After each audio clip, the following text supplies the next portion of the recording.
Um, Another question from a teacher in Laytonsville, Maryland, Laura Dinerman asks, if school systems open before a vaccine or effective therapeutics are readily available, veteran teachers eligible for retirement, which is about 20% of teachers, may retire or quit.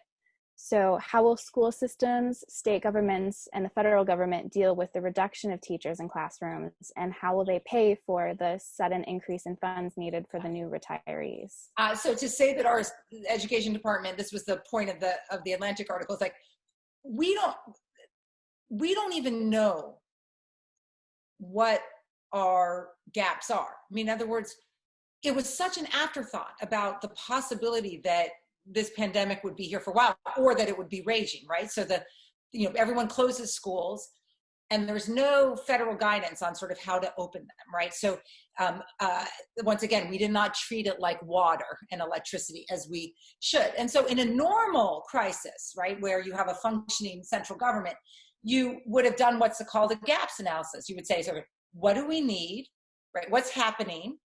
What do we need? What do we have?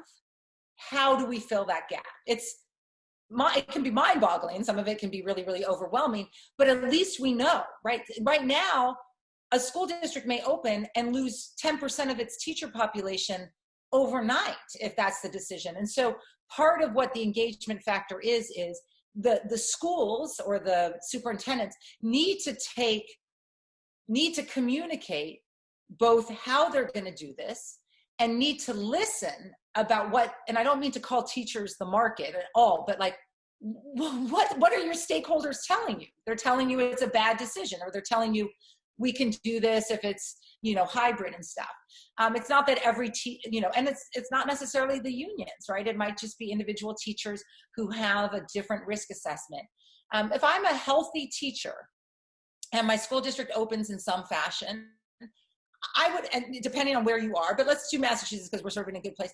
I would feel very comfortable doing it, especially if there's a mandatory masking policy, which Massachusetts does, and especially if it's hybrid, that we're doing, some online, some dedensification. And from the teacher's perspective, I mean, one of the things that I think we've not given enough support on with students, we haven't, in terms of the digital divide, is that teaching online is different. I know this, right? My class in the spring went to online. You can't just stand there and do what you were going to do, right? So that's one of the things that I wish we were supporting teachers to get better engagement, because you can't do it by sheer force of personality, or maybe some teachers can, I can't. So